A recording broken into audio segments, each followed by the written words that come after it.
Bonsoir à vous tous qui êtes seuls ou en groupe devant un écran. Je suis Mathieu Monconduit et au nom des organisateurs, je vous dis soyez les bienvenus et nous sommes très heureux de vous faire partager cette soirée d'entretien avec Christophe Théobald. Je ne peux pas parler. Nous espérons que les difficultés techniques rencontrées ces dernières heures n'auront égaré aucun de ceux qui avaient prévu d'être là. Le temps de la soirée sera également partagé entre l'exposé de Christophe Théobald et le débat, préparé avec les questions que vous nous avez fait parvenir au moment de votre inscription, ainsi que vous y étiez invité. Ce débat a été mûri depuis plusieurs mois par les organisateurs et il sera piloté par Éric Lerebou. Alors, je parle donc au nom d'un groupe de chrétiens du diocèse de Rouen qui se sont dénommés chrétiens engagés pour une église synodale.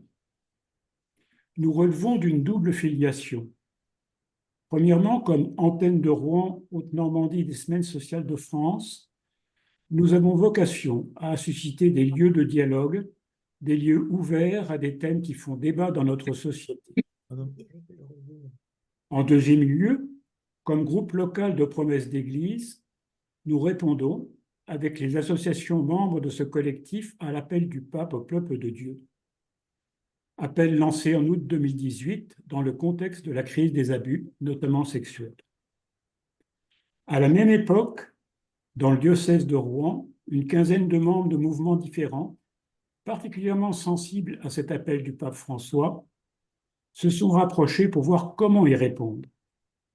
Ils ont été ainsi amenés à contribuer, au niveau local, à la démarche du synode sur la synodalité. Une réunion d'information organisée à Rouen après la première session avait regroupé une centaine de participants. Mesurant les attentes d'information, de partage et d'apports substantiels pour nourrir la réflexion sur les enjeux de ce synode, sur les transformations possibles de l'Église, nous avons eu l'audace de solliciter un homme œuvrant au cœur du processus synodal actuel, Christophe Théobald. Merci à vous. Permettez que je dise deux mots. De multiples sources vous ont nourri et ont modelé votre culture. Vous avez une double nationalité, allemande et française. Vous êtes jésuite. Vous êtes maintenant professeur émérite de théologie systématique aux facultés Loyola de Paris, anciennement Centre Sèvres. Vous êtes également homme de terrain, ce qui est moins connu. Inséré dans un lieu précis, le diocèse de Limoges, où vous travaillez à l'accompagnement pastoral. Pendant plusieurs années, répondant aux sollicitations de leurs évêques, vous avez accompagné les 4 diocèses de l'Église d'Algérie. Et vous continuez à bouger à la faveur de conférences, et ainsi, vous avez l'occasion de rencontrer des églises d'autres continents, notamment d'Amérique du Sud. Vos apports dans la relecture des Écritures et de la tradition ont été largement reconnus par vos pairs et ils ont justifié votre nomination comme membre de la Commission théologique romaine du Synode sur la synodalité. Dans ce temps entre deux sessions où des oppositions se font plus apparentes, où le devenir de certains sujets chauds paraît à beaucoup incertain parce que retiré du programme de la seconde session, beaucoup de chrétiens s'interrogent. Ils s'inquiètent de voir de leur vivant des changements dans l'Église, perceptibles aussi par tous au dehors de l'Église, des changements témoignant de la réalité de ce marché ensemble qui est proclamé. Théologien expert auprès du synode sur la synodalité, vous en êtes ainsi acteur et témoin, au mieux placé pour apprécier ce qui, à ce stade, a bougé et ce qui est à bâtir. Merci de le partager avec nous. À vous, Christophe.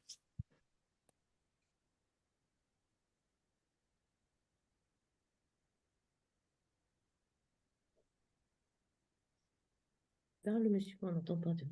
Non, je ne parle pas. Si. Voilà, bonsoir à toutes et à tous. Merci beaucoup Mathieu pour l'accueil si chaleureux. Je suis très content de vous partager à la fois mon expérience du synode, mais aussi évidemment, comme dit le sous-titre de mon intervention, de faire un peu le bilan avec vous, ce qui a bougé, ce qui est à bâtir, voilà, et dans une perspective, je dirais, d'espérance, parce que, évidemment, l'histoire de l'Église est faite de beaucoup d'imprévus et nous en vivons un certain nombre, je dirais, aujourd'hui. Alors, en exergue, avant de vous expliquer le plan de ma manière de procéder, je voudrais revenir un peu à ce mot synode. Parce que, vous voyez, la tradition biblique chrétienne, elle connaît un langage religieux, mais c'est d'abord, je dirais, un langage humain, comme dans les paraboles. Et il y a 4 mots qui me paraissent tout à fait décisifs aujourd'hui à retenir.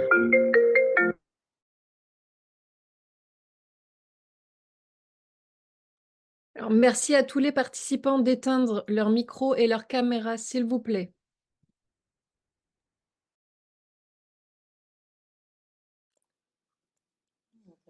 On n'entend plus Christophe Théobald. Oui, merci, je m'occupe de la technique. Par contre, fermez bien vos micros et vos vidéos, s'il vous plaît.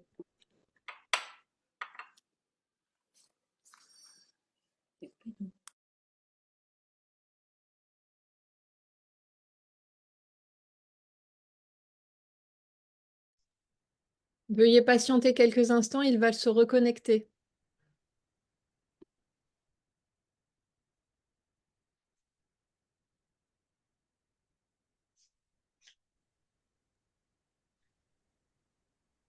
Très bien, voilà. Donc, j'étais en train de m'expliquer sur les quelques mots qui sont tout à fait fondamentaux et très élémentaires aussi dans notre vie humaine. Il y a d'abord le mot chemin. Et la tradition chrétienne s'est d'abord caractérisée comme les gens du chemin, de la voie. Et donc, on marche jamais seul, mais on marche ensemble, sun hodos. Voilà, ce qui a donné la très grande tradition synodale de l'Église. Mais voilà, pour marcher, il faut aussi, j'y reviendrai tout à l'heure, marcher avec methodos, avec méthode. Vous voyez, c'est le même mot, c'est-à-dire d'une manière un peu rigoureuse, de savoir comment marcher ensemble, parce que c'est là, évidemment, où surgissent toutes les questions, aussi à l'heure actuelle, mais à travers toute l'histoire de l'Église, depuis ce qu'on appelle parfois l'Assemblée de Jérusalem dans les Actes des Apôtres. Et il y a un quatrième mot, od egos, sur le chemin. Il y a des guides de chemin. Et si vous connaissez bien les Actes des Apôtres, vous pouvez penser ici, évidemment, à la figure de Philippe. Vous voyez, j'ai dit dans le désert, il y a l'eunuque qui ne comprend pas ce qu'il est en train de lire. Comment je peux comprendre si on ne me guide pas sur ce chemin? Donc, vous voyez, ces 4 mots, au fond, c'est autour de cela que se construit la tradition synodale de l'Église. Hodos, sun, hodos, met, hodos, od, egos. Voilà. Chemin, marcher ensemble, avec méthode, de manière rigoureuse et avec un guide sur le chemin. Alors, je vais partir du plan que vous avez devant vous. Je vais d'abord vous parler, ça sera le point, je dirais, assez décisif au point de départ, une nouvelle image de l'Église qui est en train d'émerger progressivement, lentement. Alors, un itinéraire et ses étapes, parce qu'un synode, c'est un chemin, un itinéraire, et nous sommes à peu près à la moitié, pourrait-on dire, de ce chemin. Une méthode qui est plus qu'une méthode, et ensuite, la dernière partie, quelques fruits ou ce qu'on peut espérer, qui tente de répondre à ces 2 questions, faire un petit bilan, ce qui a bougé et ce qui est à bâtir. Alors, d'abord, une nouvelle image de l'Église. Ah, ça ne veut pas suivre. Qu'est-ce qui se passe? Voilà, ça y est.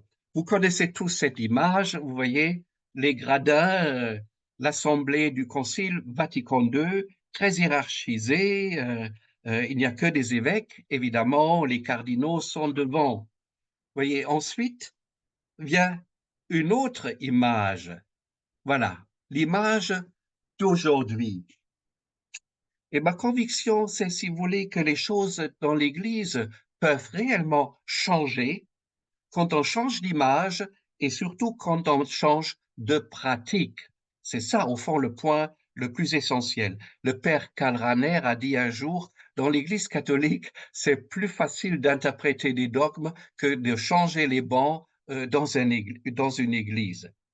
Et vous voyez, c'est pas du tout la même image, c'est pas des gradins, c'est pas, je dirais, la figure dans Saint-Pierre que nous connaissons du Concile Vatican II, c'est 39 tables, vous voyez, c'est une image très circulaire, 36 tables et 3 tables pour des théologiens, et on a comparé ça un peu avec la salle des noces. Et il y a devant, vous voyez, il y a la table de présidence légèrement élevée où se trouve le pape quand il est présent, mais il était très, très, très présent, évidemment. L'image du salle de noces, ou d'une manière un peu plus abstraite, un espace où on peut circuler. Ce qui est très important pour les contacts, vous voyez, il y a une sorte de symétrie entre toutes les tables. Voilà une très belle image, je dirais, de nos églises au pluriel, en circulation, en rencontre les unes avec les autres. Alors, maintenant, quelques images, si vous voulez, je dirais un peu de cette salle habitée. Vous voyez, j'y reviendrai dans quelques instants au code vestimentaire. Vous voyez, là, il n'y a pas de code vestimentaire particulier. Vous voyez quelques femmes, j'y reviendrai. Le pape est tout content, je pense, ici, quand il voit la scène. Ça, c'est la déléguée française, Anne Ferrand, vous voyez, qui a été envoyée, je dirais, au synode. Alors, pour vous dire tout de suite, la présence de 53 femmes sur 346 votants, effectif, on peut dire ce n'est pas beaucoup, mais je peux vous dire que ça a complètement changé la manière de parler et de vivre ce synode. Parce qu'évidemment, les femmes ne sont pas intervenues du tout de la même manière. Et donc, le code vestimentaire aussi joue un énorme rôle. Il y avait une sorte d'obligation, simplement pendant la première séance et pendant la dernière séance, alors je dirais les évêques étaient en soutane, les prêtres en col romain, et uniquement au début et à la fin. Et après, puisqu'il faisait très chaud à Rome, évidemment, le climat s'est très vite détendu et les cols romains disparaissaient et il y avait une autre manière, au fond, je dirais, de se rapporter les uns aux autres. Alors ça, c'est la célèbre importante séance d'ouverture. On voit des bougies et il y a l'évangéliaire qui est entré solennellement parce que ça, depuis le concile de Nicée, dont nous célébrerons l'année prochaine le 1700e anniversaire, depuis ce concile, la présidence revient au livre des 4 évangiles, l'évangéliaire, pour symboliser la présence du Christ. Vous voyez, il y a deux qui se rencontrent. Alors là, il y a quelqu'un d'important, le cardinal Muller, c'est le seul, au fond, qui a gardé pendant tout le synode, évidemment, son habit habituel. Vous connaissez sans doute cette figure aussi, c'est le frère Aloïs, l'ancien prieur de Thésée. Voilà, et là, vous avez l'ensemble, je dirais, du synode autour, je dirais, autour du pape. Donc, vous voyez, des nouvelles pratiques introduisent une nouvelle vision de l'Église, avec ces différents éléments que je viens d'indiquer. S'ajoute à cela, je dirais, l'importante célébration œcuménique au point de départ, avec tous les délégués de toutes les églises. Et pendant cette assemblée, les délégués, pour la première fois, avaient aussi droit à la parole, comme les autres. La seule chose que les délégués fraternels n'avaient pas, c'est le droit de vote. Alors, je souligne aussi la présence, la place du silence. C'est un élément extrêmement important dans cette célébration synodale voyez, les gens intervenaient pendant 3 minutes, 4 minutes autour des tables. On ne coupait jamais la parole parce que les rythmes de parole des uns et des autres sont évidemment bien différents. Et après 3 interventions, il y avait 3 minutes de silence, ce qui permettait, si vous voulez, j'y reviendrai un peu tout à l'heure, intérioriser ce qu'on avait entendu. La place du silence, et pour la première fois, avant le synode, il y avait une retraite de 3 jours qui a été notamment prêchée par Timothy Radcliffe pour caractériser un peu l'ensemble. Et je termine par là mon premier point, une nouvelle image de l'Église. Nous avons vécu ce synode dans un climat à la fois de joie grave et paisible. Grave et paisible. Pourquoi grave? Parce qu'évidemment, les grands événements sur la planète, notamment ce qui s'est passé en Terre Sainte, en Israël, le 7 octobre, a frappé à la porte. Et parce que des représentants d'Ukraine étaient présents, des Palestiniens, des gens du Soudan. Et donc, quotidiennement, la vie, je dirais, de nos sociétés était bien présente. La planète était présente. Et en même temps, paisible, une grande paix dès le départ dans l'Assemblée, même qu'il y avait bien qu'il y avait des dissensions et des différences très importantes auxquelles je reviendrai. La liturgie a joué un rôle important aussi, évidemment, tous les matins pour le temps de prière, l'Angélus à midi. On s'est rencontrés à 9h15 le matin jusqu'à midi et demi à peu près, et ensuite de 16h jusqu'à 19h30. Et entre-temps, il y avait les commissions aussi qui travaillaient. Voilà, si vous voulez, au fond, ce que le synode a appelé le début d'une nouvelle culture ecclésiale, d'une nouvelle culture synodale. Et ce n'est pas une affaire théorique, c'est une affaire d'expérience, je pense, et c'est la vision, au fond, je dirais, qui se dégage d'un certain nombre de pratiques nouvelles dans l'Église qui peut effectivement changer quelque chose. Je passe au deuxième point. Donc, après avoir parlé d'une nouvelle image de l'Église, quelque chose sur un itinéraire, sur l'itinéraire et ses étapes pendant les 4 semaines. Il y avait dans le synode, si vous voulez, ce qu'on appelle 5 modules. Donc, 5 étapes. Et donc, d'abord, une première étape sur les traits caractéristiques d'une Église synodale. Au fond, c'est la question, je dirais, que Paul VI, quand il a été élu en 63, et réouvert le concile avec la deuxième période en 1964, c'est la question que Paul VI a posée à l'époque. L'Église, que dis-tu de toi-même? L'Église, que dis-tu de toi-même? Quelles sont les caractéristiques d'une Église synodale? Et après, si vous voulez, avec le deuxième, troisième et quatrième module, B1, B2, B3, on peut dire qu'on est entré dans le dur des questions, voilà, dans le dur. D'abord, la question de la communion, voilà. Comment être davantage signe et moyen de l'union de Dieu et de l'unité de tout le genre humain? Comment fonctionne la communion dans l'Église catholique? J'ai pensé souvent à l'ouvrage de Jérôme Fouquet, qui, pour la France, parle de l'archipélisation de l'Église, de l'archipélisation de la société. Et vous voyez l'image que je vous ai projetée, c'est pas une image d'archipel où il n'y a pas de communication, mais c'est une image de 39 tables où il y a la communication, la circulation. Donc, l'idée de circulation. Alors ensuite, troisième module, B2, co-responsable de la mission. Comment partager les dons et les charges au service de l'Évangile.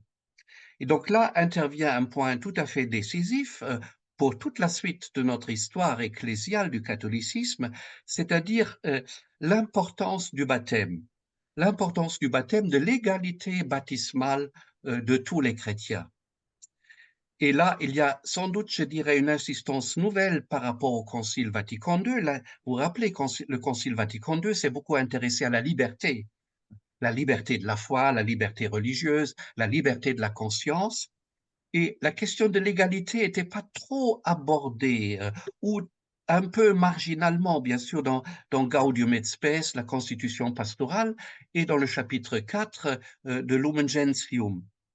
Mais bon, je dirais, la légalité, c'est ça qui revient, je dirais, avec force aujourd'hui dans ce troisième module. Et ensuite, le quatrième module, la participation, la gouvernance et autorité.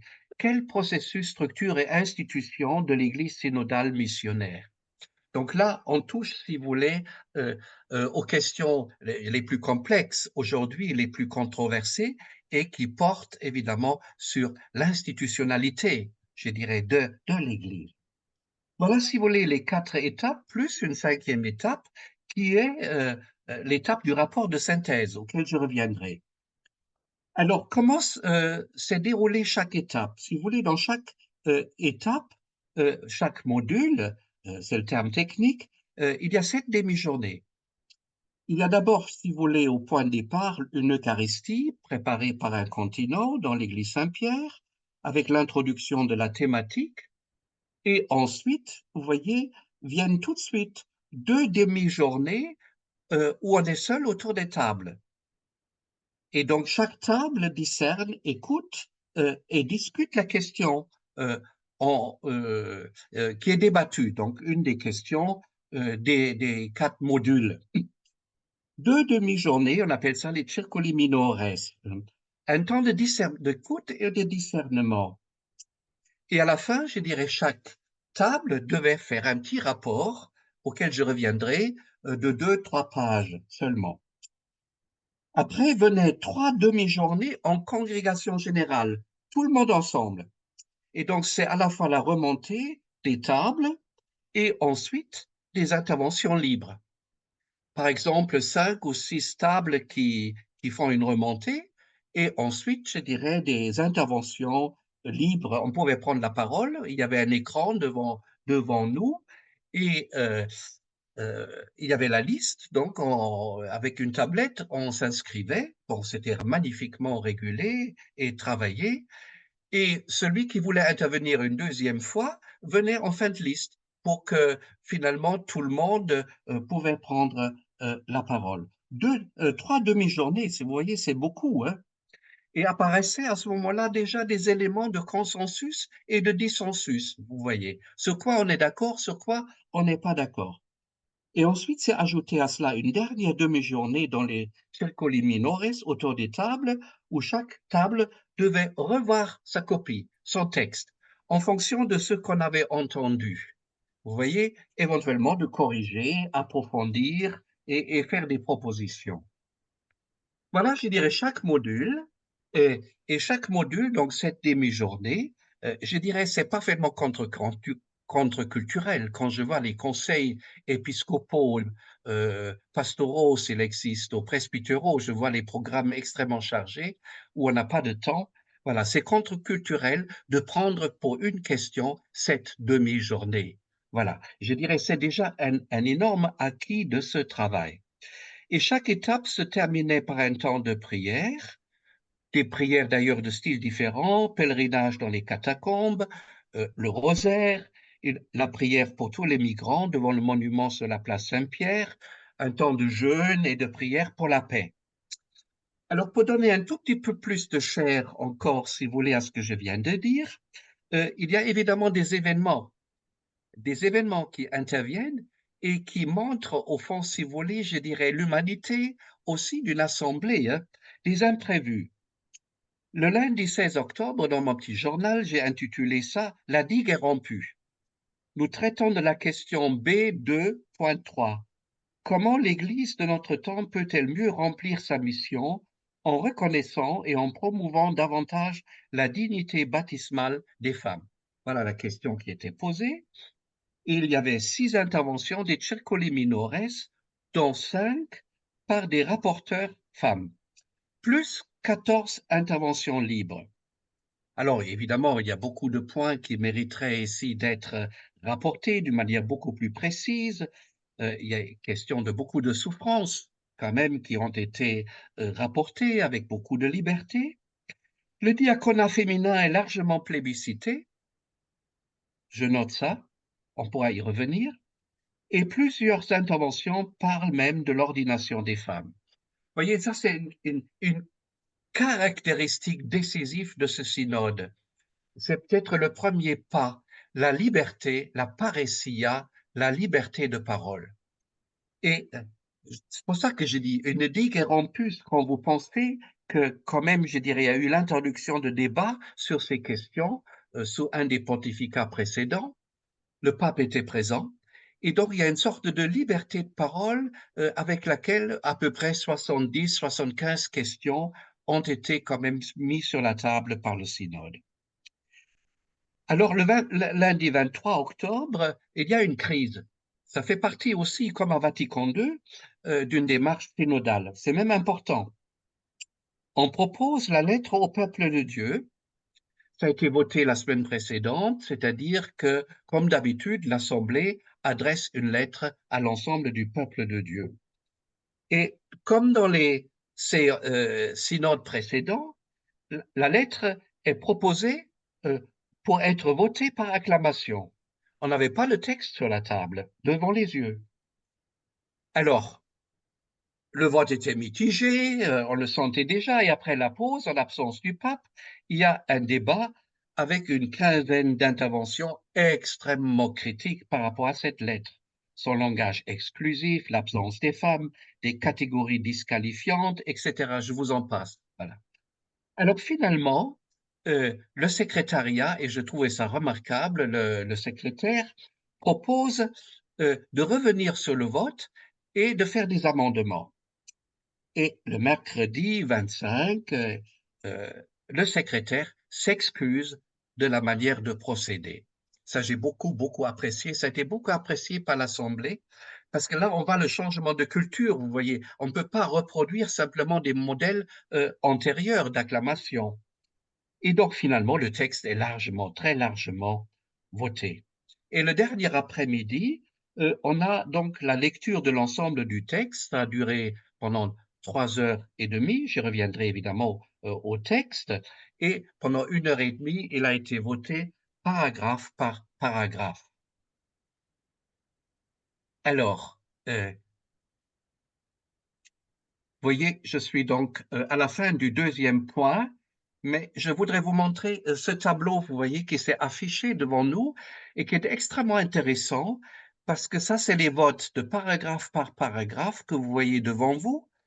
Vous voyez, il y a très peu de noms et parfois, je dirais, je vous donne le chapitre 9, précisément sur la présence des femmes dans l'Église, et parfois, vous voyez, il y a des paragraphes, tout d'un coup, les noms montent dans le point J jusqu'à 69 ou N aussi 67.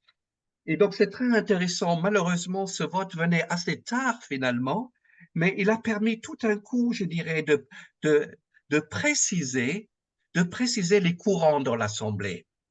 Et donc l'ensemble du document que je vous expliquerai dans quelques instants a été voté, évidemment, avec une très large majorité, bien au-delà de 2/3.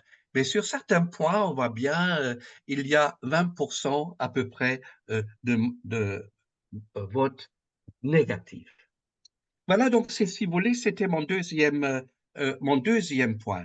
Je viens au troisième point maintenant, donc après une nouvelle image de l'Église, une nouvelle culture synodale qui est en train de naître, un itinéraire, si vous voulez, je dirais, très riche, joyeux et paisible globalement, mais quand même avec évidemment des événements et des crises qu'il fallait traverser.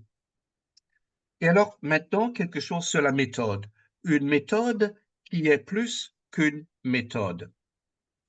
Alors, qu'est-ce que c'est cette méthode? Vous voyez, c'est ce qu'on appelle la conversation dans l'esprit. Alors, je vais vous lire, si vous voulez, je dirais ce texte. Je ne le vois pas très bien sur l'écran. Je vais peut-être le dépasser un tout petit peu les... Voilà.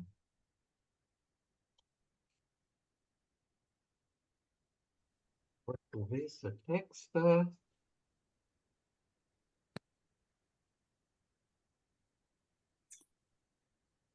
voyez ce qu'on appelle donc la méthode synodale, hein, mais qui est plus qu'une méthode. Et ça, vous voyez ici, c'est une version de cette méthode, ce qu'on appelle la conversation spirituelle, donc avec les trois étapes. Et je vais vous lire ce texte. Le silence et la prière aident à préparer l'étape suivante, où chacun et chacune est invité à ouvrir en soi-même un espace pour les autres et pour l'autre. À nouveau, chaque membre du groupe prend la parole, non pas pour réagir et contrer ce qui a été entendu. Je vais quand même remonter un tout petit peu, si vous permettez, au premier texte. Pardonnez-moi, je suis allé un peu trop vite. Donc, concrètement, la conversation dans l'esprit peut être décrite comme une prière partagée en vue d'un discernement en commun, auquel les participants et participantes se préparent par la réflexion personnelle et la méditation. Ils se font mutuellement le don d'une parole méditée et nourrie par la prière, et non d'une opinion improvisée sur le vif, comme c'est souvent le cas. La dynamique s'articule autour de trois étapes fondamentales. La première est consacrée à la prise de parole de chacun et chacune à partir de sa propre expérience personnelle relue dans la prière pendant le temps de préparation. Les autres écoutent en silence, sans entrer dans des débats ou des discussions, en sachant que chaque personne a une contribution précise à apporter. Et donc, vous voyez, ça vaut pour toutes les questions qui ont été traitées par le synode. C'est le premier temps, on entend 3 ou 4 parler, ensuite on fait 3 ou 4 minutes de silence autour de la table. Le paragraphe suivant. Le silence et la prière aident à préparer l'étape suivante où chacun et chacune est invité à ouvrir en soi-même un espace pour les autres et pour l'autre. À nouveau, chaque membre du groupe prend la parole, non pas pour réagir et contrer ce qui a été entendu, en réaffirmant sa propre position, mais pour exprimer ce qui, au cours de l'écoute, l'a touché le plus profondément et ce pourquoi il ou elle se sent le plus interpellé. Ce qu'on appelle la résonance. Je ne sais pas si vous avez vu l'ouvrage de Hartmut Rosa qui mérite d'être lecture, qui est un travail d'un philosophe allemand sur la résonance. Et il a toute une analyse de société ici qu'il propose en disant dans une société stressée et extrêmement rapide, il devient quasiment impossible d'intérioriser ce que l'autre dit, les messages qu'on reçoit, les infos qu'on emmagasine. Et donc, la résonance est une expérience, un début d'intériorité tout à fait décisif. Et voyez bien ici cette phrase importante, les effets que l'écoute des sœurs et des frères produit dans l'espace intérieur de chacun, sans le langage, avec l'Esprit Saint, fait résonner sa propre voix. Plus chacun a été nourri par la méditation de la parole et des sacrements, en grandissant dans la familiarité avec le Seigneur, plus il pourra reconnaître le son de sa voix, grâce aussi à l'accompagnement du magistère et de la théologie. De même, plus les participants sont capables d'être attentifs à ce que dit l'Esprit, plus ils grandiront dans un sentiment partagé d'ouverture à la mission. Vous voyez, ça c'est la deuxième étape. Et ensuite, il y a la troisième étape. On garde toujours un certain climat de prière et de silence, mais c'est là, si vous voulez, on passe du je au nous.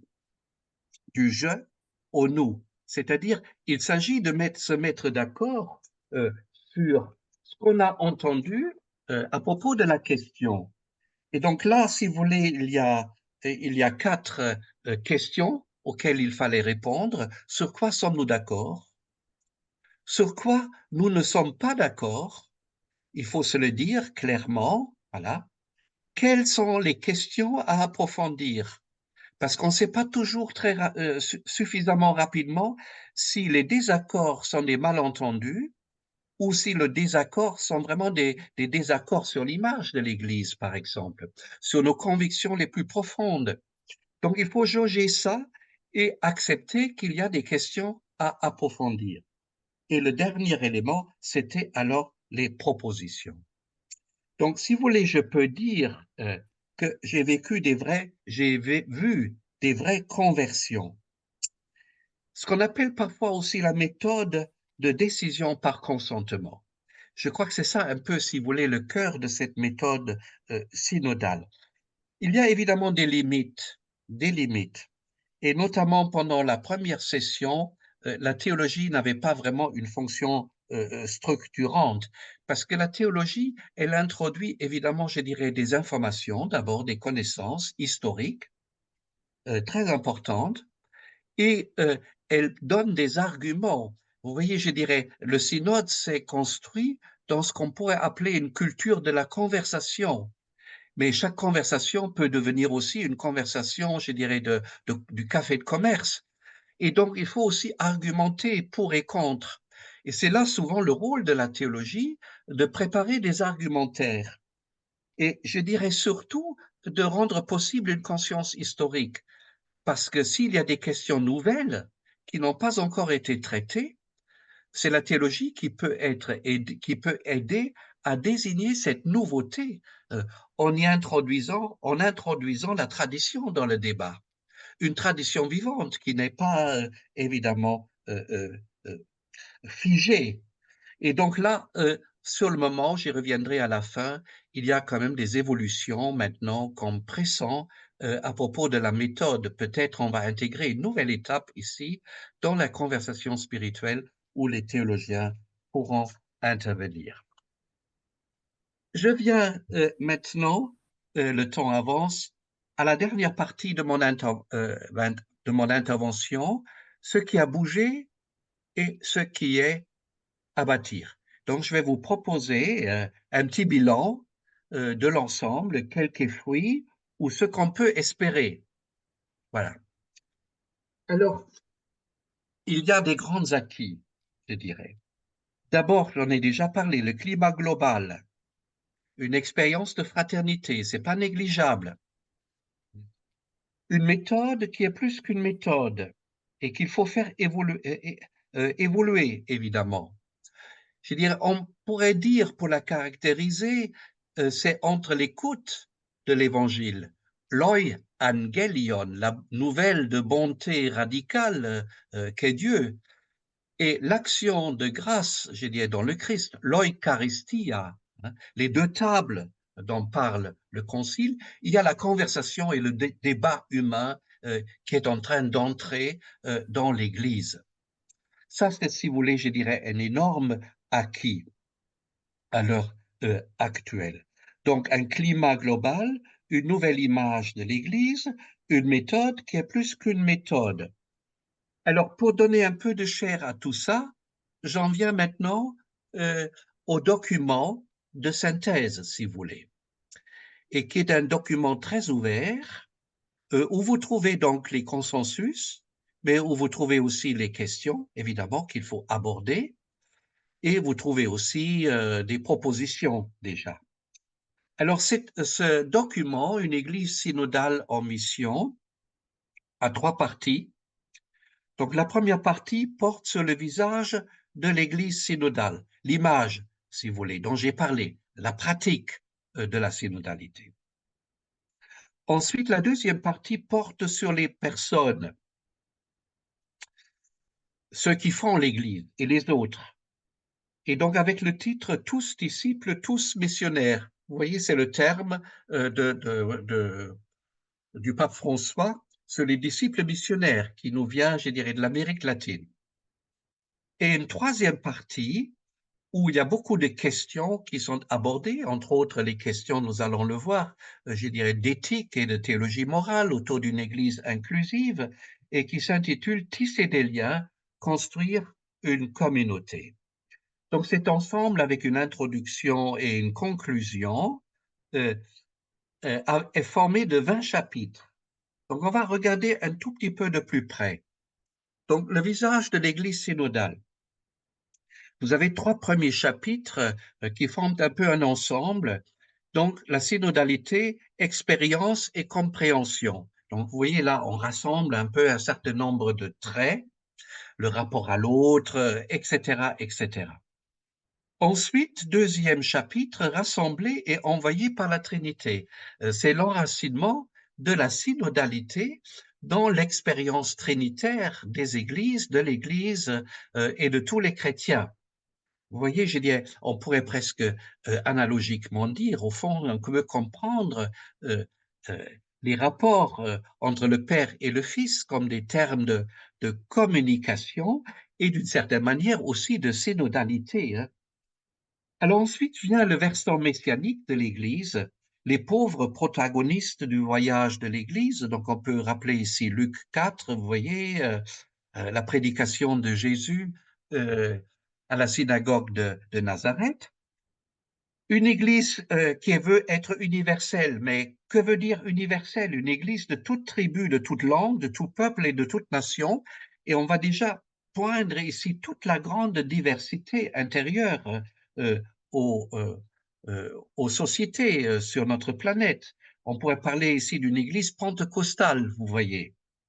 Chacun parlant sa propre langue, dans sa propre culture, tout en essayant de comprendre l'autre. Et les deux derniers chapitres sont d'ordre œcuménique, si je puis dire, tradition des églises orientales et de l'Église latine. On rappelle avec force que l'Église romaine comporte aussi une diversité de rites, et vous avez, je dirais, sur la voie de l'unité des chrétiens, l'ensemble du chapitre de cette partie se termine avec un vibrant plaidoyer pour l'œcuménisme et sur une base évidemment nouvelle, c'est-à-dire l'égalité baptismale entre tous les chrétiens. Alors ensuite, on vient à la deuxième partie, tous disciples, tous missionnaires. Donc d'abord un premier chapitre qui est de nouveau un chapitre de principe, comme dans la première partie, synodalité, expérience et compréhension. Ici, il s'agit de la mission. Et avec cette formule un peu surprenante, l'Église est mission. Elle est totalement décentrée, l'Église en sortie, comme dit le pape François, c'est-à-dire elle n'a pas sa finalité en elle-même. J'aime bien dire la survie de l'Église n'est pas une valeur, vous voyez. C'est sa mission qui est centrale, la sortie d'elle-même. Et on se réfère ici beaucoup au Concile Vatican II, notamment au décret sur l'activité missionnaire de l'Église. Et ensuite viennent les personnes. D'abord les femmes dans la vie et la mission de l'Église, donc le chapitre que j'ai déjà évoqué, controversé. Ensuite, un chapitre que je n'apprécie pas beaucoup, à vrai dire, vie consacrée à association de fidèles, un signe charismatique, parce que ce chapitre, vous voyez, s'appelait d'abord le versant charismatique de l'Église ou la vie consacrée et les associations de fidèles. Donc, on réduisait au fond la structure charismatique de l'Église à la vie consacrée, ce qui n'est pas tout à fait juste quand même, loin d'être juste. Et alors après, on n'a pas changé le texte, on parle quand même de la vie consacrée et des associations de fidèles, et vous voyez, ça devient simplement un signe charismatique. Donc, la structure charismatique de l'Église devient un peu le décor. Donc là, il y a vraiment des questions encore à travailler. Et ensuite, un chapitre sur les diacres et les presbytres dans une Église synodale. Et donc, avec toute la question, je dirais, comment, d'une certaine manière, les prêtres peuvent davantage participer à la démarche synodale. Le diaconat permanent, ce qui est d'ailleurs un concept assez curieux, inventé par Vatican II. Ensuite, l'évêque dans la communion ecclésiale et l'évêque de Rome au sein du collège des évêques. Et le dernier chapitre, tisser des liens, construire une communauté. Là encore, il y a d'abord un chapitre de principe, un peu au point de départ, une approche synodale de la formation. C'est-à-dire, au fond, comment fonctionne la formation dans l'Église. Est-ce qu'elle forme des individus ou est-ce qu'elle forme vraiment les personnes à la synodalité? Et je remonte un tout petit peu volontairement. Vous voyez, vous avez le chapitre 3 sur le visage de l'Église synodale. Donc d'abord synodalité, rassemblée et envoyée par la Trinité, entrer dans une communauté de foi, l'initiation chrétienne. Donc ça, c'est un chapitre très pastoral, en tentant de montrer comment ce qui se passe avant le baptême et ce qui se passe après le baptême. L'initiation chrétienne comme un lieu précisément d'expérience synodale. Et vous avez quelque chose d'analogue dans le chapitre 3. Évidemment, il faut former à ça. Donc, voyez, l'initiation chrétienne, la formation et la synodalité forment principe. Et là, il y a sans doute un énorme enjeu pastoral pour la suite. L'important chapitre 15, discernement ecclésial et questions ouvertes. Voyez, là, vous avez au fond le problème d'une église inclusive. Hein. Quand le pape dit tous, l'église est pour tous, tous, voilà, todo. Ça pose évidemment des questions, je dirais, de type de théologie morale, etc. Comment intégrer les LGBTQIA? Vous voyez, vous avez le texte sur fiducia supplicans, texte controversé qui anticipe un peu la suite. Je pense que l'intuition fondamentale de ce texte a été biblique ici, avec cette sorte de tension fondamentale qu'on trouve dans les psaumes. Vérité et justice s'embrassent. Voilà. Vérité et justice s'embrassent. La miséricorde, la vérité et la justice. Vous voyez. Et donc, comment articuler ça, je dirais finalement, à partir du vécu de Jésus de Nazareth? Et ça suppose évidemment une église qui écoute, qui accompagne. Donc là, il y a tous les ministères d'accompagnement qui sont évoqués. Le monde numérique, c'est le numéro 17, et avec les 3 derniers chapitres, organismes de participation, regroupement d'églises dans la communion de l'église tout entière, synode des évêques et assemblée ecclésiale, on entre donc au fond dans les questions, je dirais, de structure. Voilà, si vous voulez, je dirais, c'est quand même un acquis tout à fait décisif, c'est-à-dire les questions sont réellement mises sur la table, ce qui ne veut pas dire que les questions soient réellement résolues. Je dirais une question centrale ici, à laquelle je reviendrai très rapidement maintenant pour finir, c'est la question de l'architecture de l'Église. Vous voyez, jusqu'à maintenant, dans une vision très latine, uniformisée, post-grégorienne, comme on dit aussi parfois, il y a la relation entre le pape et chaque évêque. Vatican II a introduit la collégialité et les églises locales, l'église particulière. Mais il y a, je dirais, toute cette couche intermédiaire dans cette pâte feuilletée, si je puis dire, cette pâte feuilletée, et du coup, les églises continentales, les églises nationales, qui représentent des espaces culturels tout à fait particuliers. Et voyez, croire en la Sainte Trinité et bénir, je dirais, des partenariats homosexuels, c'est quand même pas au même niveau, je l'espère. Et on risque toujours de mettre les choses à un même niveau. Et donc, comment intégrer le niveau culturel, vous voyez? Ça, c'est, à mon avis, une très grande question. L'architecture de l'Église est réellement en train de bouger. On pourra y revenir. Et le deuxième élément du rapport que je viens de vous citer, hein, c'est quand même la question du discernement ecclésial des questions ouvertes. Voilà. Comment l'amour et la vérité peuvent se rencontrer, hein? Comment vivre une Église radicalement inclusive? Vous voyez, ça met notre doctrine, notre éthique théologique un peu en difficulté. Et un autre élément, je viens de le souligner encore, c'est quand même l'insistance sur le baptême et donc le chemin d'initiation chrétienne. Alors, je viens à la prochaine étape, voilà, ce qu'on peut espérer. Voyez, je dirais le secrétariat du synode, ah oui, encore une petite remarque. Donc, on a eu 3 jours avant la fin un premier draft, comme on dit, de ce grand texte de synthèse. Et il y a eu ensuite 1251 amendements. Vous entendez bien. Et à Rome, on n'a pas le 49.3, vous voyez. Le secrétariat n'a pas dégainé le 49.3, ce qu'on peut faire en France, parce que la constitution de la République, de la Cinquième République, ressemble beaucoup au Concile Vatican I, c'est-à-dire avec un régime présidentiel ou pontifical, pourrait-on dire. Il y a des analogies très intéressantes.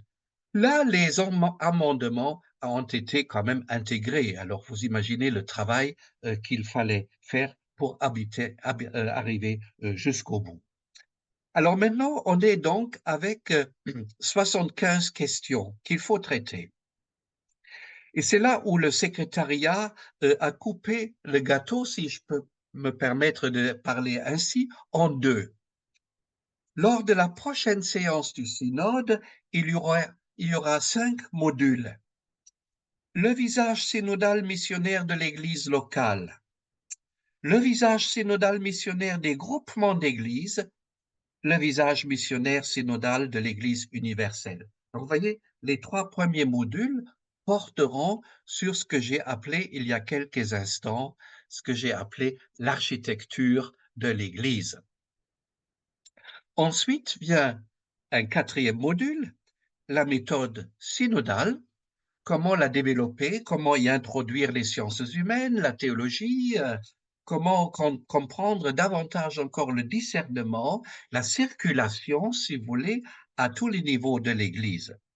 Et le dernier chapitre, le dernier module, le lieu de l'Église synodale dans la mission. Donc, ce sont les 5 thématiques de la prochaine session du synode. Et la nouveauté, il y a 5 commissions de théologiennes et de théologiens qui se réunissent et qui ont presque achevé leur travail pour préparer le versant proprement théologique de la prochaine séance. Et donc, il y aura un nouvel instrument de travail qui va être rédigé au mois de juin, où les éléments théologiques vont intervenir. Mais ce nouvel instrument va être construit, composé par une large équipe à partir des remontées des différentes diocèses et nations de France et d'autres pays, évidemment. Il y a eu beaucoup de réponses et il faudra donc de nouveau faire un instrument de travail.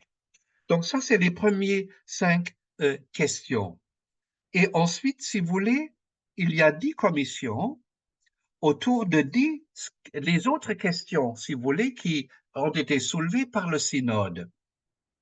Je vais les énumérer maintenant et vous voyez, chaque fois, il y a un rapport, une référence au rapport de synthèse pour qu'on voit bien les rapports entre le travail de chaque commission et du rapport de synthèse de la première séance. Alors, il y a des questions évidemment très techniques là qu'il faudra travailler. Quelques aspects des relations entre les églises catholiques orientales et l'église latine. Donc, les rites et leur autonomie. L'écoute des cris des pauvres. On aurait pu mettre ça aussi, je dirais, à l'agenda de la prochaine séance du synode. Mais ça vient ici, à propos des personnes. La mission dans l'environnement numérique. La révision, chapitre très important, la révision de la Ratio Fundamentalis Institutionis Sacerdotalis, c'est-à-dire la formation des prêtres, dans la perspective synodale missionnaire. Et donc une révision complète de la formation des prêtres est prévue. Ensuite, quelques questions théologiques et canoniques au sujet de formes ministérielles spécifiques. Donc, vous voyez, la question du diaconat féminin se trouve, je dirais, ici dans ce chapitre. Mais on va parler aussi, évidemment, du diaconat permanent ici. 6. La révision dans une perspective synodale et missionnaire des documents sur les relations entre les évêques, les consacrés et les associations de fidèles. Donc, ce chapitre un peu problématique sur la vie religieuse. Quelques aspects de la figure du ministère de l'évêque, en particulier les critères de sélection de l'épiscopat, la fonction judiciaire de l'évêque, la nature et les déroulements des visites ad limina, etc., etc. Là, c'est des questions très importantes. Un certain nombre d'évêques ont clairement dit comment articuler ce que la tradition appelle l'évêque comme père, et en même temps, aujourd'hui, il est souvent aussi dans la posture du juge. Le rôle des représentants pontificaux dans la perspective synodale missionnaire. Critères théologiques et méthodologie synodale pour un discernement partagé des questions de pastorale et éthique controversées. Ouais. Donc, toutes ces questions éthiques que j'ai évoquées tout à l'heure. La réception des fruits du cheminement œcuménique dans la pratique ecclésiale. Donc, vous voyez, on a essayé, comme je disais, de partager l'ensemble des 60 questions en 2 parties. Donc, 5 chapitres qui concernent directement le fonctionnement synodal de l'Église, des églises locales, des regroupements d'églises, et l'ensemble de l'Église tout entière, universelle. Et les autres questions plus techniques seront traitées dans les commissions, mais avec une précision très importante, très importante. Ces questions des commissions doivent rendre compte au mois d'octobre devant le synode de l'état de leur travail, et ce n'est seulement au mois de juin l'année prochaine, en 25, qu'ils doivent rendre leur copie, rendre compte de leur travail. Et voyez, à ce moment-là, il y a des ouvertures. C'est un peu comme à Vatican II, au fond, le synode est en train de jouer les prolongations. Je rappelle que c'est seulement en 1964 que nous avons appris qu'il y aura encore une 4e session du Concile en 1965. Donc, vous voyez, il y a les ouvertures et des ouvertures qui sont nécessaires. On peut parler ici d'un pragmatisme éclairé, spirituellement éclairé. Il faut que l'Église s'invente au fur et à mesure en avançant, évidemment en lien avec la tradition. Voilà, je voudrais terminer, si vous voulez bien, en disant simplement, si vous voulez, cette magnifique prière du synode qui a été dit tous les matins et qui est très chargée, si vous voulez, spirituellement, une des rares prières à l'Esprit Saint que nous avons. Nous voici devant toi, Esprit Saint. En ton nom, nous sommes réunis. Toi, notre seul conseiller, viens à nous, demeure avec nous, daigne habiter nos cœurs. Enseigne-nous vers quel but nous orienter. Montre-nous comment nous devons marcher ensemble. Nous qui sommes faibles et pécheurs, ne permets pas que nous provoquions le désordre. Fais en sorte que l'ignorance ne nous entraîne pas sur une fausse route, ni que la partialité influence nos actes. Que nous trouvions en toi notre unité, sans nous éloigner du chemin de la vérité et de la justice, en avançant ensemble vers la vie éternelle. Nous te le demandons à toi, qui agis en tout temps et en tout lieu, dans la communion du Père et du Fils, pour les siècles des siècles. Amen. Voilà, merci beaucoup pour votre écoute. Merci pour votre présentation avec des perspectives encourageantes. Mais avant de passer à celle-ci, on va peut-être reprendre avec vous quelques points un peu plus en profondeur, un peu plus dans la chair, disons, qui viennent de ce que nous avons reçu des uns et des autres, dont bon nombre de participants, mais aussi des temps de réflexion que nous avions pu avoir dans cette équipe rouennaise. Voilà. C'est Éric Le Rebourg qui va reprendre la parole pour vous présenter ces questions. Bien. Vous m'entendez? Oui, oui, oui, c'est parfait. Donc on était plus de 300 participants, donc il est évidemment impossible de fonctionner avec un chat. Donc vous nous avez envoyé un certain nombre de questions. Ah, on vous entend plus. Là, vous m'entendez? Oui. Donc, on va essayer d'avoir des questions et si possible des réponses relativement courtes. La Oui. première, Christophe Théobald, dans un exposé antérieur, vous aviez insisté sur le fait qu'un des fruits de cette première session était de démontrer, de souligner la réformabilité de l'Église. Vous ne l'avez pas redit aujourd'hui, mais que c'était un acquis important. Alors, je voudrais qu'on revienne sur cette notion de réformabilité de l'Église parce que dans cette démarche synodale, c'est vrai que certains s'interrogent et même s'inquiètent du fait que on ne l'avait pas annoncé au départ, qu'un certain nombre de sujets, vous l'avez dit, ne seront pas abordés dans la deuxième session du synode, mais seront reportés en commission, ce qui a laissé penser à certains que ça échapperait finalement à la démarche synodale et que peut-être la curie, par ce biais, reprendrait un certain pouvoir. C'est des remarques qu'on entend. Et puis, je pense qu'il y a bon nombre de femmes qui sont parmi les 300 participants.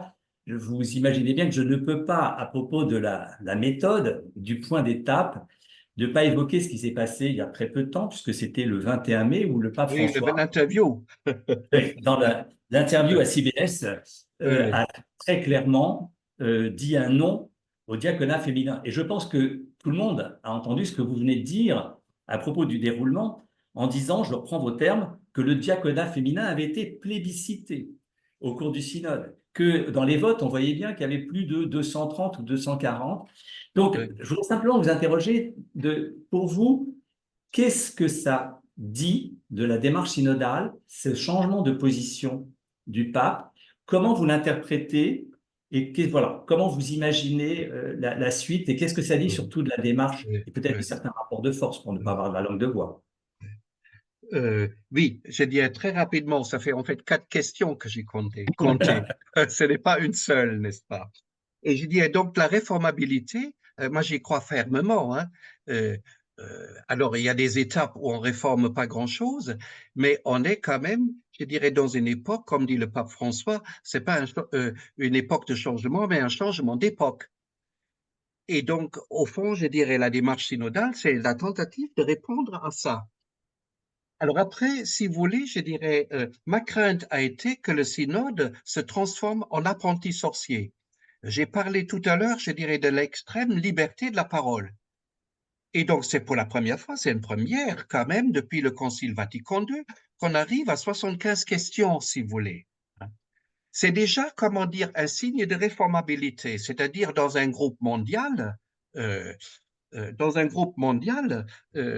comme les chrétiens catholiques, on a une instance où les questions sont formulées. Et donc ça, je dirais, c'est un signe de réformabilité. Alors ensuite, je dirais, le passage aux commissions me paraît inévitable. Alors je suis bien d'accord avec vous, je dirais, il y a des commissions pour enterrer une question. Ça existe aussi, je dirais, dans tous les gouvernements, c'est-à-dire on fournit un questionnaire à une commission pour enterrer la question, pour ne pas la traiter. Alors là, il y a quand même un premier verrou. Le verrou, c'est que les commissions doivent rendre compte de leur travail devant le synode. Et là, on retrouve, si vous voulez, je dirais, un fonctionnement très ancien. Depuis le 19e siècle, à Vatican II, c'était tout à fait la procédure. Alors qu'il y a des questions de pouvoir qui interviennent, je dirais, là où il y a des hommes et des femmes, il y a de l'hommerie, hein, c'est évident, hein. J'ai parlé un peu par moment de la non-transparence aussi, j'ai parlé des événements. C'est clair, il y a des questions de pouvoir. Alors en même temps, je dirais, on est dans une transformation de la curie, une réforme de la curie. Le texte romain sur la réforme de la curie du pape François, c'est pas si mal que ça, ce texte. Et donc, il y a un changement culturel là qui est en jeu. Et vous avez, je dirais, à la curie, évidemment, des gens très compétents. Elle est loin d'être uniforme, la curie. Loin d'être uniforme. Vous avez des gens très compétents, vous avez aussi des hommes, je dirais même des femmes sans doute de pouvoir, etc. Alors, la question qui fâche, évidemment, à l'heure actuelle, c'est l'interview, je dirais, du pape François. Pensez bien que je ne suis pas très heureuse de cela non plus, vous voyez. Je ne suis pas très heureux de ça non plus. Mais Pour reprendre votre analogie, il est un peu passé au 49.3, non? Euh, non, je dirais, le 49.3, c'est un acte législatif du gouvernement. C'est un acte de gouvernement. Un interview, c'est pas un acte de gouvernement. Et je crois que, comment dire, il faut bien voir ça. Le nombre de fois, vous voyez qu'il y a des ballons qui sont lancés, c'est un peu le style du pape François, parfois un peu peut-être provocateur. Des gens n'aiment pas ça trop, parfois, moi non plus, hein. Mais je dirais d'abord, premièrement, 3 petites remarques. D'abord, le pape, il est garant de l'unité. C'est sa première fonction, principe de l'unité.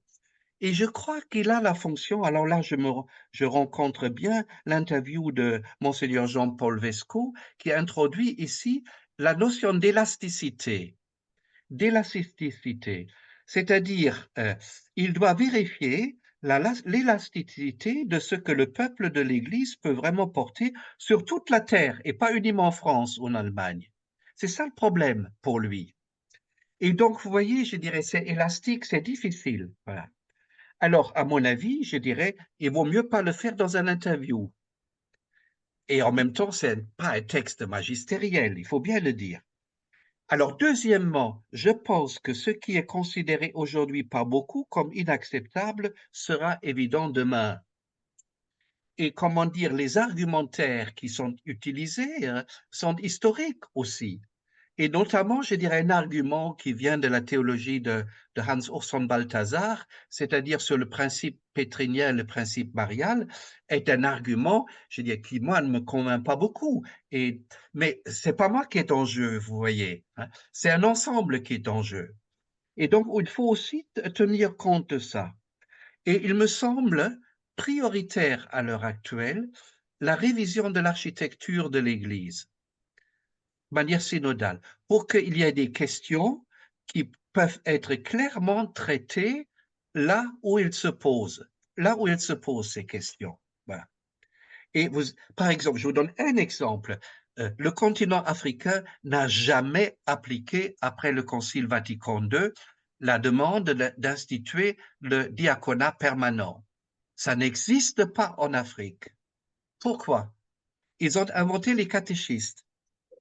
Et donc, pourquoi, je dirais, régler les questions en Afrique, en Amérique latine, en Asie, au Proche-Orient, partout de la même manière?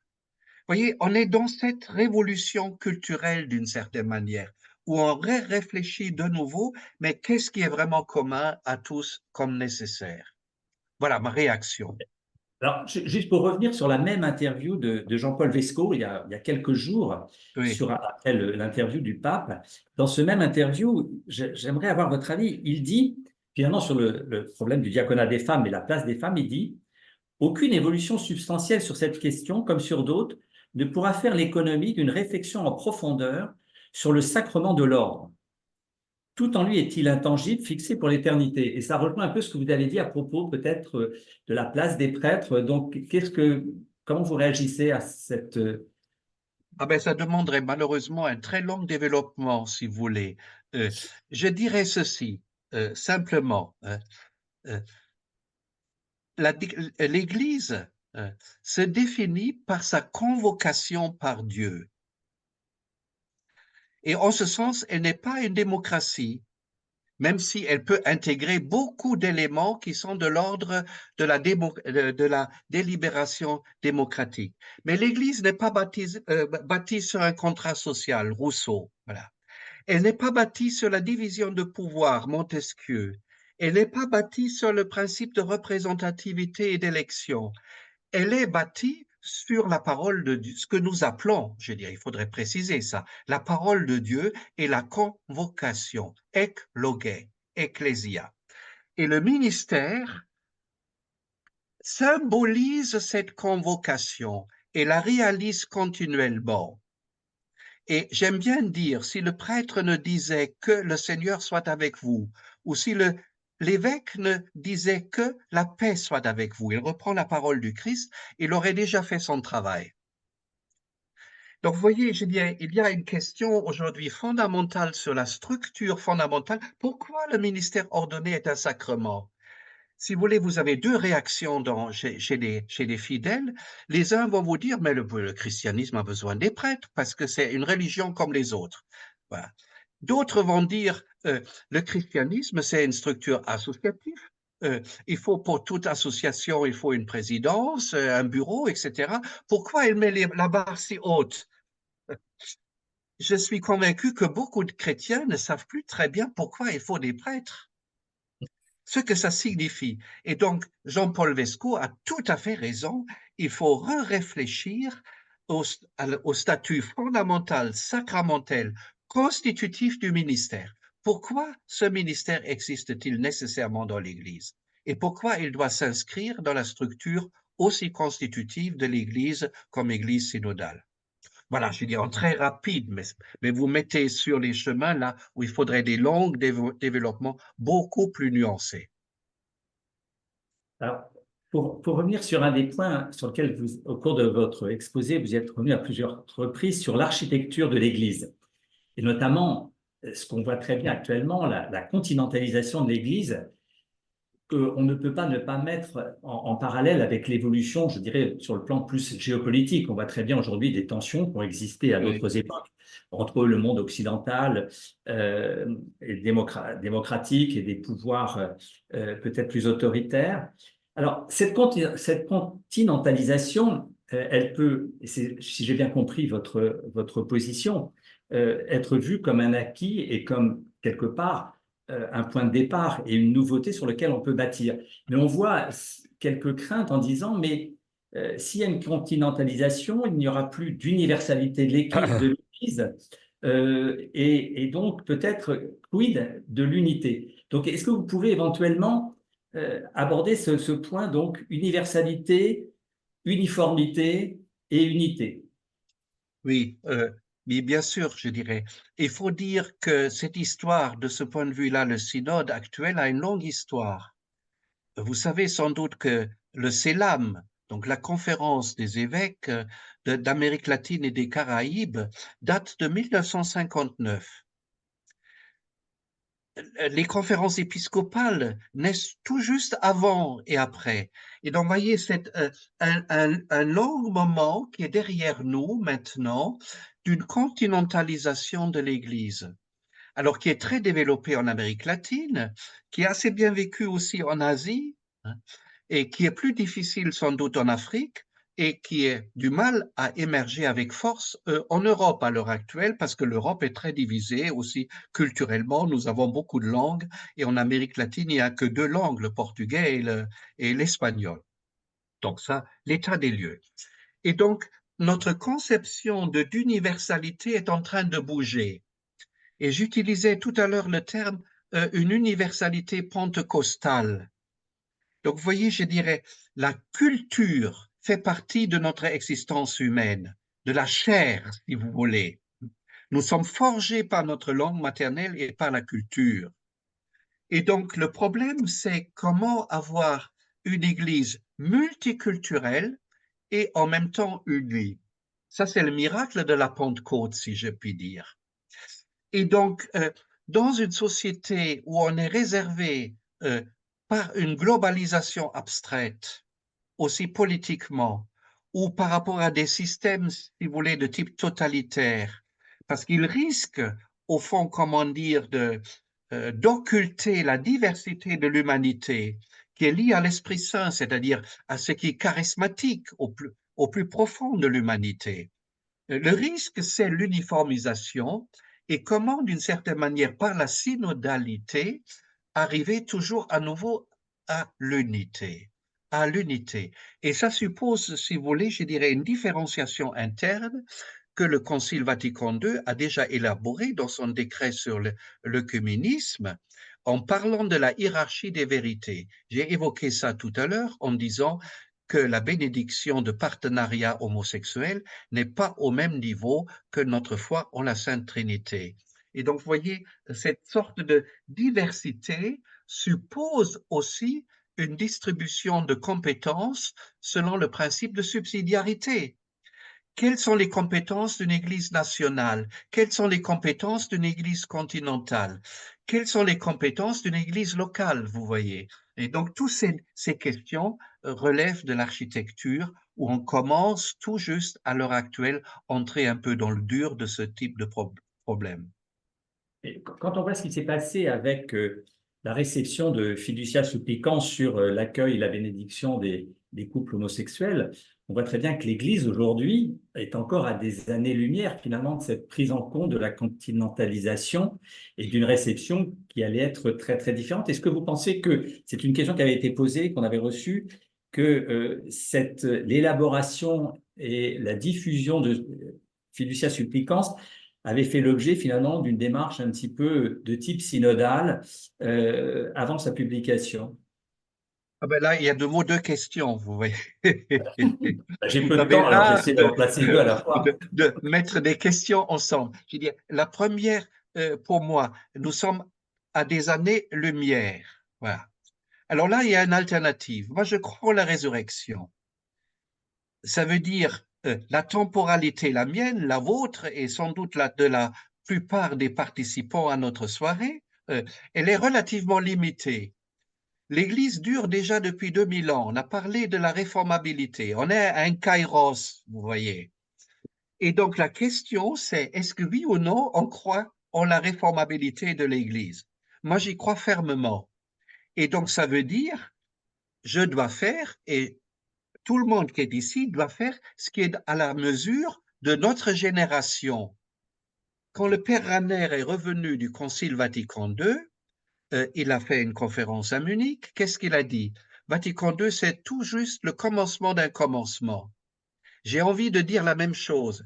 Le synode actuel est tout juste le commencement d'un commencement, mais c'est un commencement important. C'est un changement culturel qui intervient. Voilà, je dirais un peu ma réaction par rapport à la première question. Alors, comment comprendre la réaction? Je ne sais pas non plus, à vrai dire. Comment comprendre la réaction, cette anticipation du pape François? Il y a beaucoup d'hypothèses qui circulent, n'est-ce pas? Peut-être voulait-il montrer A plus B que sur ce genre de questions, on ne peut pas avoir une parole universelle, uniforme. Parce que c'est ça l'effet que ça a produit, réellement, je dirais, à l'heure actuelle. Et ça nécessite quand même, je dirais, moi je suis pas très heureux de ce texte parce que je trouve Fiducia Supplicans fait pas honneur à la théologie sacramentaire, je dirais, de l'Église catholique telle qu'elle est, hein, et à une théologie de la bénédiction. Et donc, c'est pas un texte très heureux et qui nous ramène, c'est un peu ma crainte, à une position du 19e siècle. Vous voyez, on touche pas à la doctrine, la thèse, mais il y a l'hypothèse, c'est-à-dire au niveau pastoral, il faut s'arranger. C'est vrai et c'est pas tout à fait vrai. Donc, il y a quand même un problème ici, à mon avis, qu'il faut un peu aborder. Voilà. D'accord. Il faudrait que tout le monde éteigne son micro. Juste une question qui est qu'on a reçue, qui est dans la suite de ce que vous dites sur la notion de temps, et on est Oui. peut-être finalement trop impatient. Il y a des questions qui concernent le fait, on dit que tout ne doit pas venir d'en haut, et que finalement, de la base, on peut faire des choses. Et donc, il y a des questions plusieurs questions. Comment faire entrer concrètement la démarche synodale sur les territoires? Comment, finalement, dans les paroisses ou dans les communautés, et cette question, avec ces questions, vous allez dire, j'en mets toujours deux ou trois, comment impliquer également les prêtres dans cette démarche sur le terrain? Donc, comment vous imaginez, peut-être avec l'éclairage que vous avez dans votre pastoral dans le Limousin, puisque c'est ça qui est passionnant, vous êtes également un homme de terrain, comment vous imaginez peut-être des expérimentations de cette démarche synodale et de certaines pistes sur le terrain? Ah, mais ça, c'est une question tout à fait décisive. C'est-à-dire, et le synode va réussir, on le verra, hein.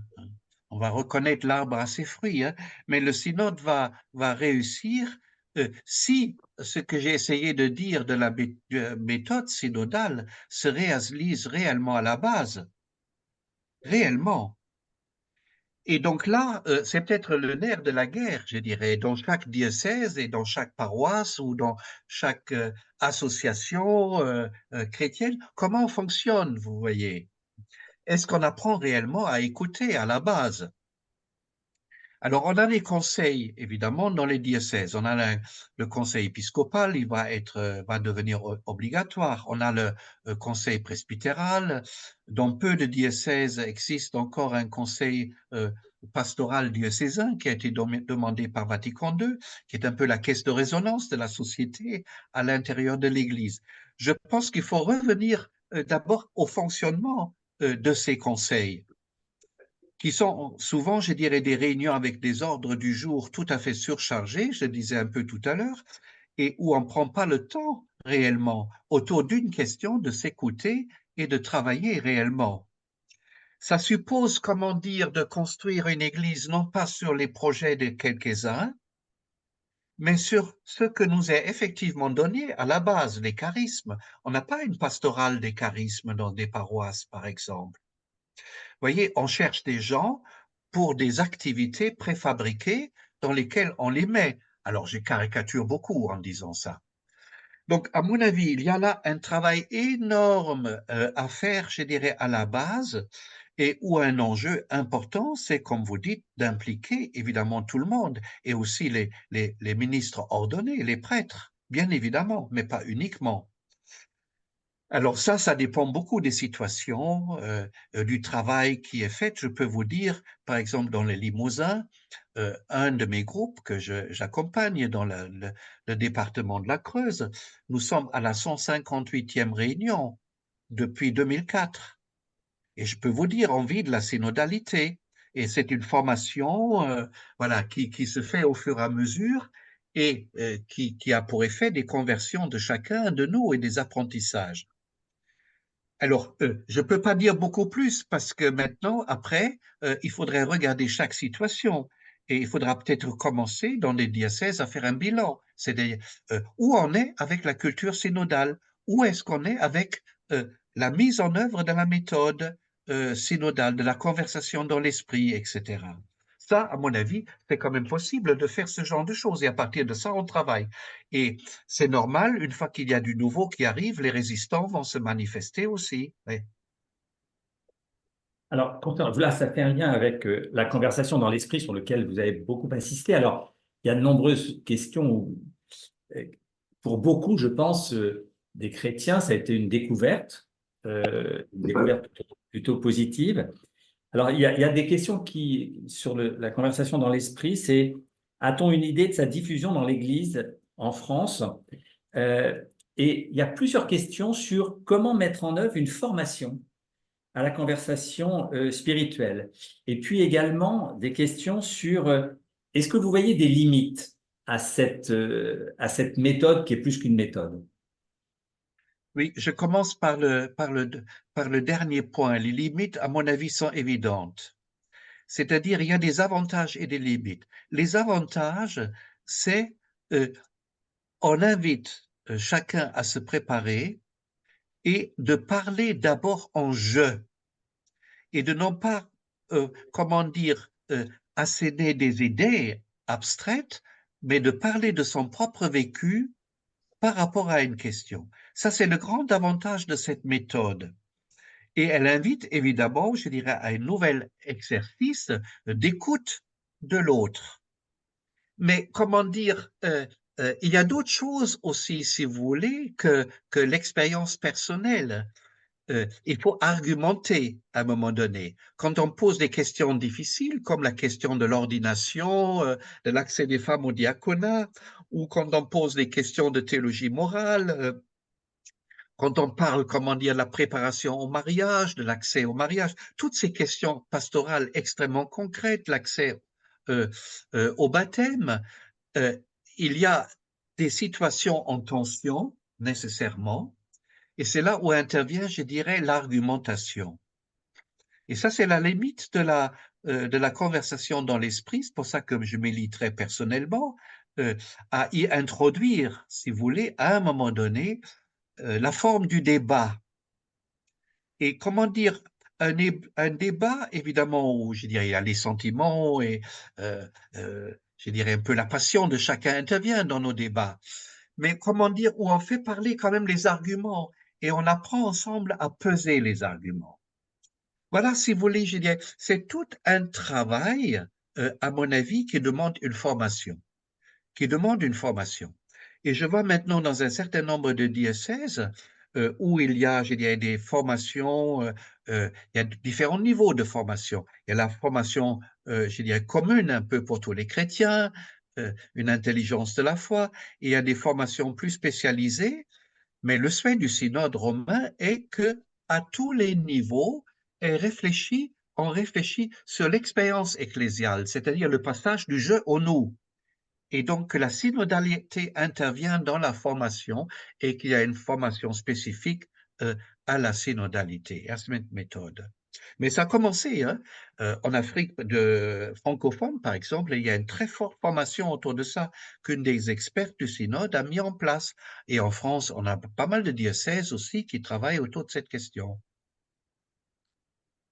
Une question pour une église, donc un synode pour une église missionnaire.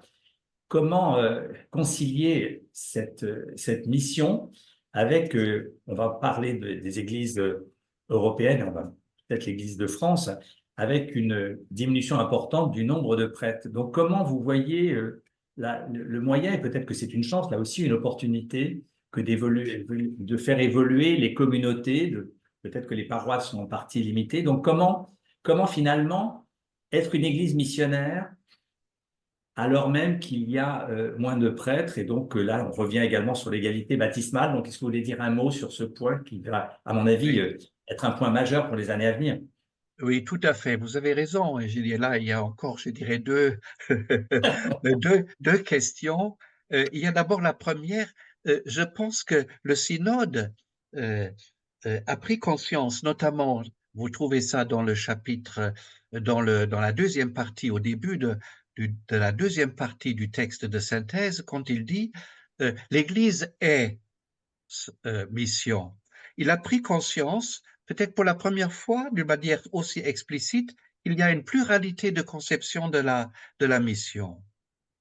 Et qu'on est là, je dirais, dans tout un laboratoire, une ouverture nouvelle. Il faut réfléchir finalement, que veut dire mission, je dirais, aujourd'hui, dans une société sécularisée, etc., en Europe de l'Ouest.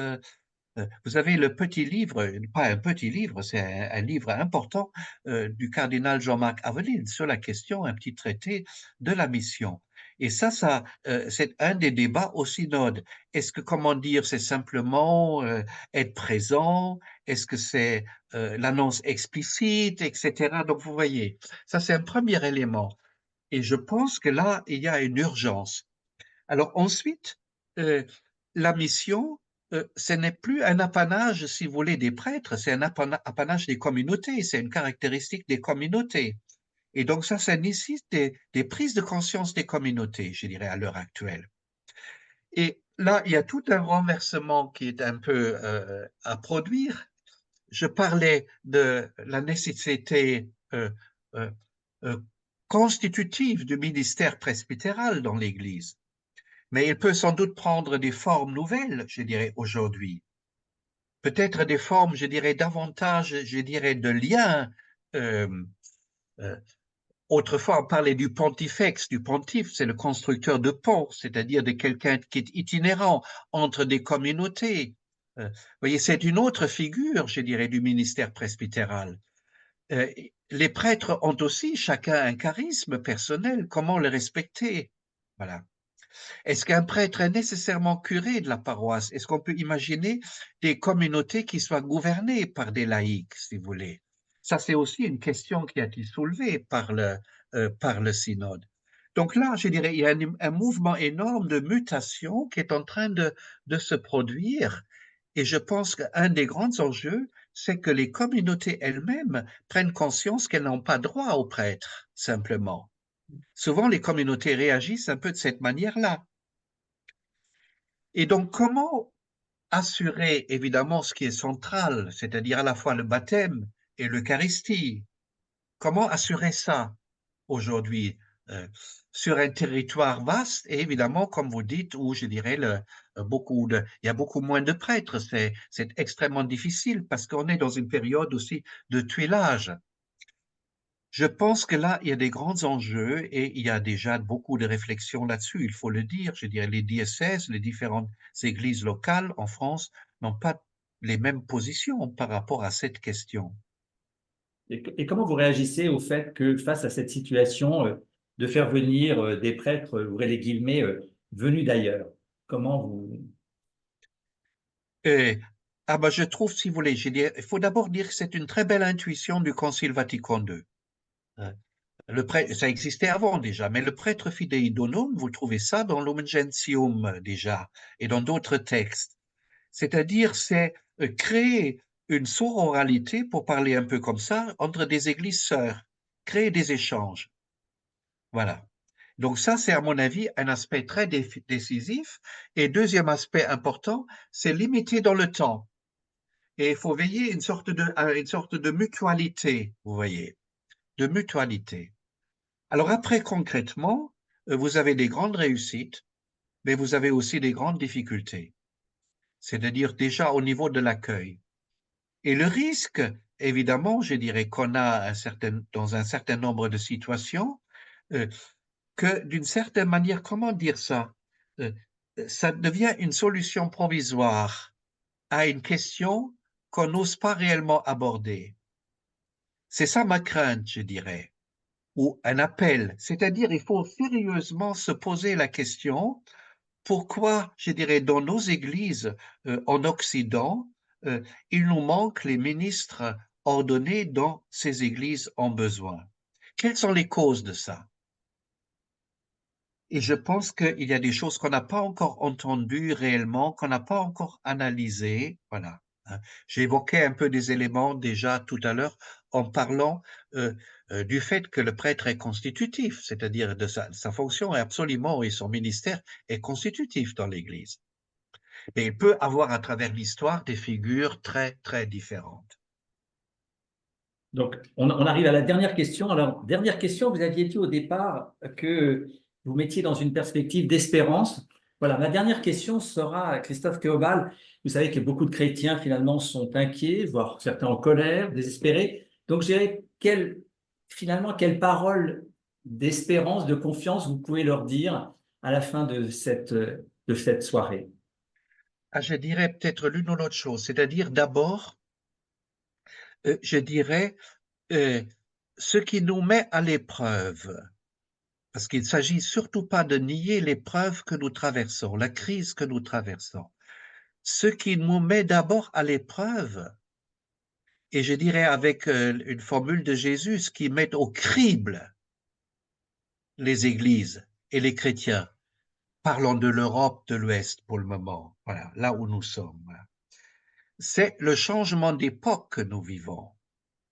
C'est ça qui nous met au crible et en crise. Et ce que je trouve remarquable, et c'est ça ma réponse, je dirais le fondement de mon espérance, c'est que l'Église est en train de répondre à cette crise. Et non pas, comment dire, par des petits éléments, je dirais, de réponse, des rustines, etc. Il y a la libération de la parole qui est en train qui a été vécue, première séance du synode. Et c'est le pape qui met l'Église en crise, qui est en train de la sortir de sa normalité. Et ça, c'est le ministère pétrinien, vous voyez. Simon, Simon, j'ai prié pour toi. Voilà. Satan te réclame et te met au crible, vous met au crible, vous, après l'institution de la scène dans l'évangile de Luc. J'ai prié pour toi, voilà. Et toi, rends fort tes frères. Qu'est-ce que c'est rendre fort les frères? Qu'est-ce que c'est rendre fort les frères? C'est-à-dire de leur permettre de traverser cette mise à l'épreuve, je dirais, le passage au crible. C'est ça mon espérance. Et je dirais derrière, je dirais ce que nous vivons, il y a évidemment une mutation faramineuse culturelle et ecclésiale que nous vivons à l'heure actuelle, ça c'est très clair. Voilà. Mais il faut accepter d'être mis au crible. Et là, on a des colères, on a des tas de sentiments de différentes sortes qui sortent en nous. Quelqu'un qui fait une grande retraite, il traverse par ça, il sort de la normalité. Et j'ai presque envie de dire, le synode impose, je dirais, à l'ensemble de l'Église catholique une retraite dans la vie. C'est ça qu'on est en train de vivre. Alors évidemment, avec toutes les réactions, etc., mais je trouve ça plutôt normal et rassurant. C'est quand même autre chose qu'un encéphalogramme plat. Voilà. C'est vraiment autre chose qu'un encéphalogramme plat pour nous. Et ça, c'est ma grande espérance pour l'Église. Merci. Merci. Et je repasse la parole à Mathieu. Merci. Un très, très grand merci à vous. Avec patience et humilité, vous nous avez fait profiter de votre savoir de théologien. Vous avez bien situé le recul nécessaire pour apprécier ce qui est nouveau. Et dans un entretien préalable pour préparer cette soirée, vous aviez montré l'importance de reconnaître ce qui est nouveau. Et mesurer les apports déjà perceptibles ceux qui nous permettent d'espérer avec vous les réformes indispensables. Merci aussi pour la dynamique que vous impulsez, que vous stimulez en chacun d'entre nous pour que nous accompagnions, selon nos capacités, vous venez de le rappeler, ces réformes de l'institution, que nous soyons peut-être dans certains cas des aiguillons pour faire avancer telle ou telle communauté et que nous contribuions ainsi à l'élan missionnaire. Mais le préalable, vous nous l'avez rappelé, c'est réapprendre à écouter. Et on a du chemin. Merci, merci à vous. Merci aux semaines sociales d'avoir aidé à la réalisation de cette soirée, à Sophie, à Jocelyne d'avoir fait face aux aléas qui étaient intervenus peu avant. Voilà. Nous étions à un certain moment un peu plus de 300 et je crois que c'est quand même un bon signe d'espérance aussi. Merci. Est-ce qu'on peut passer le dernier tableau? Là. Voilà. Brièvement, 3 points. Certains d'entre vous souhaiteront peut-être lire des ouvrages de Christophe Théobald. Alors, le plus récent est Un nouveau concile qui ne dit pas son nom, le synode sur la synodalité, voie de pacification et de créativité. Et vous nous avez surtout recommandé la 2e édition. Voilà. Mais il y a d'autres livres, mais plus, pour certains d'entre eux, plus savants, mais qui nous permettent en même temps de prendre ce recul historique nécessaire pour percevoir les avancées d'aujourd'hui. Ensuite, pour rejoindre les organisateurs de cette soirée, vous avez ici l'adresse mail cepes.synodalité@gmail.com. Enfin, pour réécouter cette soirée, normalement, chacune des personnes inscrites recevra sous 48 heures un lien pour accéder sur YouTube à l'enregistrement. Vous pourrez aussi retrouver un podcast sur le site des Semaines sociales. Voilà. Merci à tous. Merci. Christophe.